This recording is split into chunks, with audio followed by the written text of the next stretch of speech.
네, 안녕하십니까. 이차장 양수입니다. 오늘이 11월 10일 수요일, 지금 현재 시각은 4시 15분 접어들고 있습니다. 자, 오늘 시장은 미국 증시 때문에 어느 정도 약세를 피할 수 없겠거니 라고 생각을 했습니다만은, 자, 생각보다 우리 시장의 낙폭이 좀 컸죠.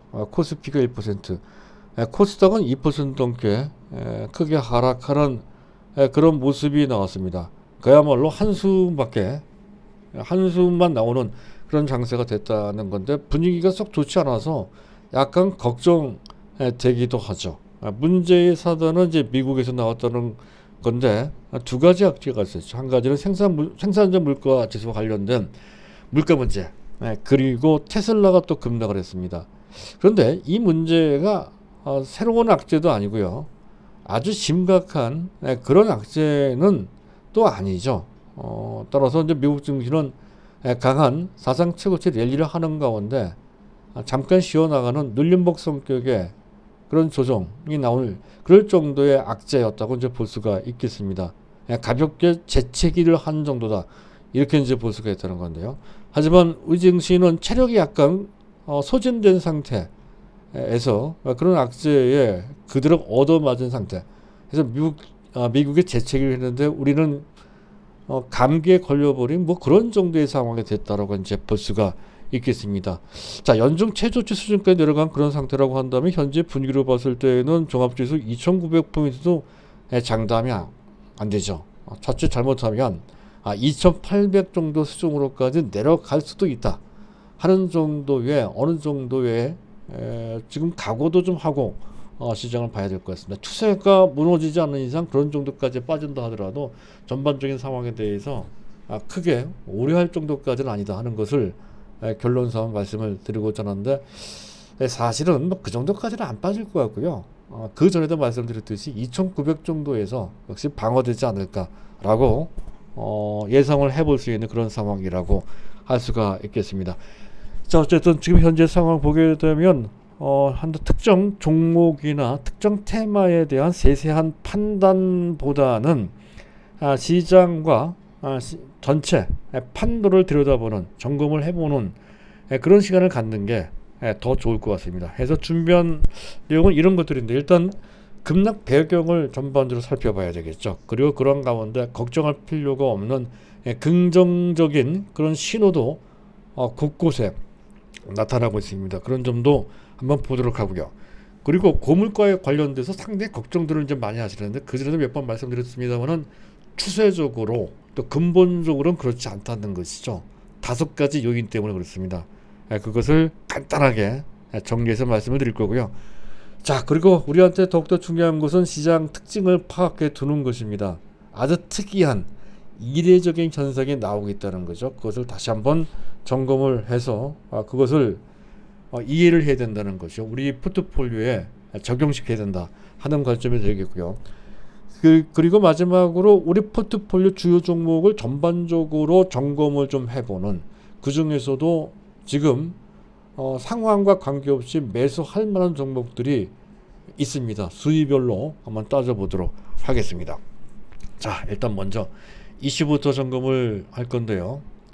자, 보도록 하겠습니다. 자, 미국 증시가 강한 사상 최고치 랠리를 하는 와중에 갑작스럽게 브레이크가 걸렸다는 건데, 두 가지 악재가 있었어요. 한 가지는 지난 10월달 PPI 생산자 물가 지수 8.6%, 9월달과 같습니다만은 계속 이렇게 고공행진을 하고 있는 것은 추후 발표될 소비자 물가 지수에 상당히 부정적인 영향을 미칠 것이다라고 하는 그런 우려가 악재가 됐다는 거죠. 자, 미국도 미국이지만 중국은 더 심각합니다. 지난 9월달 10.7%도 워낙 높아서 문제가 된다 했던 건데, 그보다 훨씬 더 높은 13.5%, 이게 언제 때 얘기입니까? 30년 전, 40년 전 하이퍼 인플레이션을 방불케 하는 정도의 상당히 높은 두 자릿수 물가지수, 물가가 앙등을 했다는 거죠. 이런 문제가 전 세계 증시에, 특히 이머징 마켓에 상당히 부담을 주고 있는 그런 상황이다 하는 것, 걱정이 안 될 수가 없습니다. 자, 그리고 갑작스럽게 또 테슬라가 그때 12%나 급락을 했습니다. 테슬라가 우리 증시에 미치는 영향은 상당히 크죠. 특히 2차 전지한테 큰 영향을 줍니다. 자, 이런 것들이 악재가 됐다는 거고요. 또 한 가지는 최근 들어 인플레 해지 수당으로 그 투자 대상으로 떠오르고 있는 비트코인이 미국에서도 사상 최고치를 갱신하고 있죠. 그래서 68,000달러 정도 수준까지 올라갔다는 건데, 하나 따지면 거의 현재 8,500만 원 정도 되나요? 거의 9천만 원에 육박할 정도로까지 급등하고 있다 하는 것도 또한 현재 시장을 어느 정도 설명해주는 그런 현상이라고 할 수가 있겠습니다.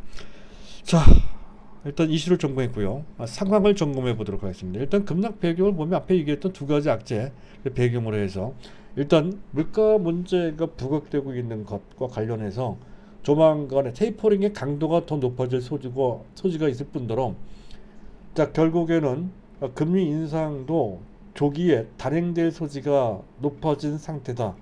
이대로 미 연준이 좌시를 하지 못한다는 것이죠. 빠르면 내년 6월달 내지 7월달 정도에 단행될 수도 있다라고 하는 얘기가 끊임없이 나오고 있는데, 그렇게 되면 그에 따른 이머징 마켓에 대한 외국인 자금이 빠져나가는 강도나 속도가 더 빨라지고 강해진다는 거죠. 이 부담이 계속 현재 압박을 하고 있는 그런 상황이고, 그리고 테슬라 쇼크 말씀드렸듯이 있었고, 테슬라 쇼크에 어떤 펀더멘털의 문제가 있었다라기보다는 테슬라 일론 머스크를 포함한 임원진들이 보유하고 있던 주식을 판다는 얘기가 나오면서 테슬라 주가 폭락을 했다는 건데요. 추세적인 문제 또는 근본적인 문제 같지는 않습니다.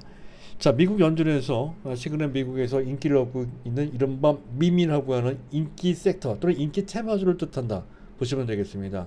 그들 주가가 올라가는 것에 대해서 약간 걱정을 했죠. 뭐 경고를 한 것 정도까지는 아닙니다. 어쨌든 그런 것도 영향을 준 것으로 판단이 되고요. 또 어제 우리 시장에서 볼 때 우리 증시에서도 MFT나 메타버스와 관련된 종목들이 너무 동시다발적으로 많이 올라간 정도가 아니라 거의 무차별적으로 동반 급등을 했죠. 그런 것은 기술적인 과열 신호라고 이제 말씀을 드린 바 있습니다. 그런 것이 어우러지면서 우리 지수가 급락을 했다라고 이제 볼 수가 있겠습니다. 하지만 이 부분과 관련돼서는 반론이 충분히 있을 수 있다는 건데, 일단 먼저 물가부터 잠깐 간단하게 말씀을 드릴까 합니다. 장기적으로 봤을 때 또 구조적으로 봤을 때는 결국에는 안정화 될 수밖에 없다라고 하는 거죠. 일단 생산 측면에서 생산성이 상당히 좋아지고 있죠. 공장 자동화 등을 통해서 말이죠. 그래서 생산 단가가 많이 낮아지고 있다는 것만큼은 분명하고요. 또 유통 측면에서 직구 등을 통해 유통 단계가 상당히 단축됐습니다. 따라서 그 전에 있었던 유통 비용이 상당히 절감이 되고 있죠.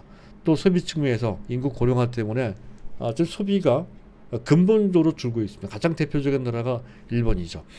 자, 그리고 정보의 공유화, 인터넷 내지 소셜 미디어 등을 통해서 물가와 관련된 정보를 모든 소비자가 공유할 수 있는 시대가 왔습니다. 따라서 그와 관련된 형평성이 좋아진 상태고요. 그리고 글로벌 분업도 분업을 통해서 제조 같은 경우는 인건비가 싼 국가에서 제조를 하기 때문에 물가를 상당히 막아주는 역할을 한다는 거죠. 이 5가지 요인 때문에 기본적으로 물가는 올라가기가 어렵고, 추세적으로 봤을 때 이제 인플레보다는 디플레가 걱정된다 하는 거죠. 다만 팬데믹 때문에 일시적으로 또는 매우 특수하게 현재 고물가 현상이 나오고 있을 뿐이다 하는 것을 알 수가 있습니다. 다만 이 팬데믹과 관련된 고물가가 얼마만큼 지속이 되고, 그것 때문에 정책과 관련된 긴장감이 어느 정도 유지될 것이냐 하는데, 그 문제가 남아있을 뿐이다 이렇게 보시면 될 것 같습니다. 물가와 관련된 근본적인 문제는 원천적으로 크게 걱정할 필요가 없는 상태다 하는 것으로 결론을 낼 수가 있겠고요. 자, 그리고 우리나라 시장 내 긍정적인 현상도 분명히 있죠. 전세계 시장 관점에서도 마찬가지입니다. 일단 미국의 국채금리 동향을 보면 10년물짜리 국채금리가 1.4643%입니다. 안정돼 한때 1.6 이상으로 올라갔던 것이 오히려 내려가면서 채권 시장이 안정된 것을 볼 수가 있고요. 또 원달러 환율 그 전에 달러 인덱스도 94 정도 수준이거든요. 약간 높은 상태이긴 하지만 그 상태에 요동을 하지는 않고 있습니다. 그리고 원달러 환율도 오늘 크게 올라간 것은 전혀 아니죠. 한 3원 70전 정도 올라가서 1181원이 아닌 1180원 정도로 이제 마감이 되는데, 이런 정도면 큰 문제가 되는 정도의 현재 그 반등은 아니죠. 현재 보고 계신 차트, 보고 계신 화면 속에 오른쪽 하단에 있는 차트가 원달러 일봉 차트인데요. 딱 한눈에 보더라도 큰 문제는 없는 정도의 그런 반등이 나왔음을 볼 수가 있습니다. 그래서 역시 환율 시장은 안정적이다 하는 점에서 긍정적인 측면 한 면을 볼 수가 있는 것이고요. 또 수급을 본다 하더라도 잠깐 차트 자막을 지워놓고 테이블만 보도록 하겠습니다. 만약에 심각한 어떤 우려가 있는 상황이라고 한다면 외국인들 매도가 컸겠죠. 외국인들 매도는 거의 없었고요.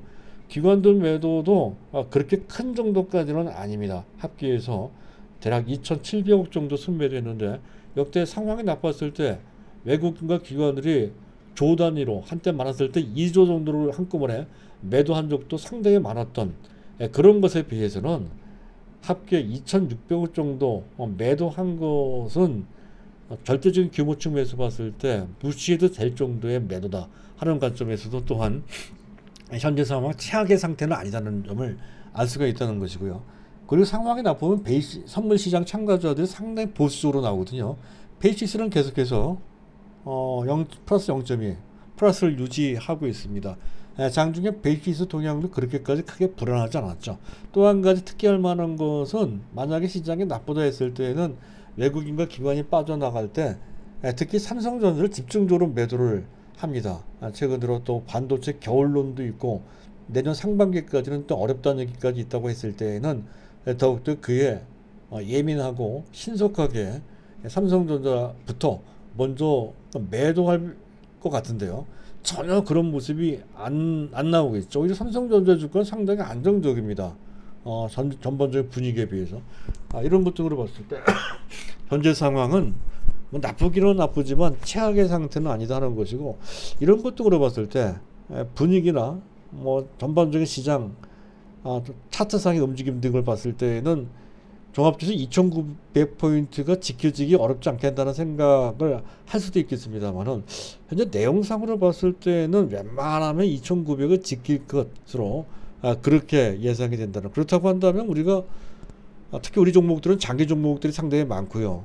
또 상당히 핵심이 되는 테마주들로 포트폴리오가 구성되어 있는 이 마당에 이런 과정에 크게 걱정을 하고 거기에 너무 민감하게 반응할 필요까지는 없을 것으로 그렇게 판단이 됩니다. 자, 여기까지 일단 1차 주제를 좀 말씀드렸고요. 자, 두 번째 주제로 넘어가도록 하겠습니다. 자, 시장 특징을 한번 살펴보도록 하죠. 일단 지수가 정체되고 있는 상황 속에서는 종목 장세가 펼쳐진다는 건데, 근데 종목 장세가 펼쳐지면 의뢰 현재 시장으로 봤을 때 코스피보다는 코스닥이 우월합니다. 근데 최근에 동향을 보게 되면 코스닥이 반드시 현재 유리한 그런 모습도 또한 아니죠. 매우 특이한 현상이라고 볼 수가 있습니다. 이런 현상은 잘 나타나지 않죠. 보통 지수가 막히면 코스피보다는 코스닥이 좋은데 그렇지 않다는 점에서 특이성이 있다는 것이고요. 자, 그리고 종목 장세가 펼쳐진다. 어제 말씀드렸죠. 일반적으로 봤을 때 종목 장세가 나타난다 한다고 한다면 상당히 많은 수의 중소형 종목들이 현재 우후죽순격으로 여기저기서 화려하게 또는 복잡하게 동시다발로 올라간다 라고 말씀드렸어요. 일반적인 현상입니다. 최근의 모습은 그런 모습이 전혀 아니죠. 특정 테마나 특정 종목만 선별돼서 현재 부익부 빈익빈 형식으로 올라가는 종목만 계속 올라가고 처지는 종목들은 계속 처지는 그런 상황이 나타나는 종목 장세라는 건데, 이런 종목 장세는 매우 특이한 현상입니다. 네, 그런 측면. 그리고 특히 코스피에서 나타나는 현상인데요. 실적이 좋은 종목들의 주가가 괜찮냐 하면 전혀 그렇지가 않습니다. 오히려 추세적으로 약세를 보이는 종목들이 허다하게 대표적인 종목군에서도 나타난다는 것이죠. 지난 3분기 영업이익 규모가 3조가 넘어가서 평소 분기당 1조 정도 나와도 괜찮다 했던 포스코 같은 경우가 주가 한번 보십시오. 이런 식으로 계속 내려갑니다. 포스코만 그런 것이 아니고 또 어닝 서프라이즈라고 해서 기대를 모았던 삼성전기 같은 대표적인 그런 종목도 주가가 썩 신통치가 못하죠. 그 외에 HMM 같은 경우에도 오늘 실적 발표됐습니다만은 3분기 영업이익 규모가 2조 2천억이 넘어가죠. 대단한 실적입니다. 그럼에도 불구하고 주가는 흘러내려가고 있는 그런 상황이라는 거죠. 그 외에도 많은 종목들, 금호석유와 캐타 등등 많은 정상적인 특히 전통산업과 관련된 종목들이 실적이 좋음에도 불구하고 그것이 주가에 선반영되는 됐기는커녕 오히려 주가는 내려가고 있다라고 하는 현상이 여기저기서 매우 뚜렷하게 나타나고 있다는 것이 특징이라면 특징입니다. 또 한 가지는 그거 말고도요. 전통적인 경기 방어주, 자, 이들의 역할은 지수가 좀 약할 때 시장의 대안 차원에서 그들이 부각되는 경향이 농후합니다. 근데 최근 들어서는 그런 모습이 거의 나타나지 않고 있다라고 하는 것이죠. 예를 들어서 보험주, 은행주와 그런 케이스에 해당되는 그런 종목들인데요. 지금 그 삼성화재도 마찬가지고요. 삼성화재도 꺾였죠. 삼성화재, 은행주 같은 경우에도 KB금융이나 또는 신한지주나 이런 종목들 보면 현재 시장 대안으로 보기에는 상당히 어렵습니다. 같이 하락하고 있거든요. 그리고 그 외에도 내수주, 한샘 또는 신세계 이런 종목들도 신세계 같은 종목도 사실은 시장 대안주들인데 올라가지 못하고 있죠. 현재 그 경기 민감주들하고 같이 또 시장 전반적인 지수와 같은 방향으로 진행되고 있음을 볼 수가 있습니다. 또 그 전에 또 한 가지 시장 대안주로 크게 부각됐던 파트가 중국 소비주라고 할 수 있습니다. 하지만 그들 종목도 신통치 못하죠. 코스맥스가 오늘 급락을 했고요. 또 한국콜마도 그렇고 아모레퍼시픽도 마찬가지죠. 더 심각한 것은 전통적인 고가 우량주인 LG생활건강입니다. LG생활건강의 차트를 잠깐 LG생활건강 여기 있죠. 추세적으로 이런 식으로 급락을 하고 있는 그런 모습도 매우 특이한 현상이라고는 찰 수가 있고요. 심지어는 이런 약세장의 아주 훌륭한 대안으로 떠오르는 것이 자산가치 대비 저평가되어 있다라고 하는 이른바 자산주 내지 가치주라고 하는 종목들, 가장 대표적인 종목에서 가장 유명한 종목은 한전이나 지역 난방공사 같은 저포 PER이 0.2배 정도밖에 되질 않습니다. 상당히 낮은 평가를 받고 있는, 그래서 언젠가는 올라갈 기회가 있을 것이다 라고 하는 저 PBR 종목들조차, 한전 잠깐 볼까요? 한전이 어디 있나요? 한국전력 여기 있습니다. 한전 보면 크게 하락하는 정도까지는 아니지만 시장의 대안이다 라고 할 정도까지 흐름은 전혀 아니죠. 근데 이 종목은 한번 관심은 둘 필요가 있을 것 같습니다. 장기적으로 보면 기회가 될 거는 같아요. 한전가도 워낙 PBR이 낮거든요. 0.2배면 말도 안 되죠.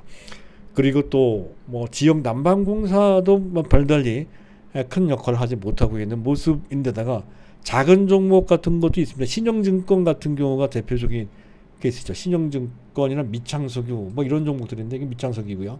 신영증권 거래가 안 됩니다. 이런 종목도 잘못 들어가면은 오히려 엮이게 된다는 거죠. 이들 종목도 대안으로 보기는 상당히 어렵습니다. 다만 장기적으로 봤을 때 한전 같은 경우는 조금 당기는 측면이 있긴 있네요. 하지만 지금 당장 시장의 대안은 아닙니다.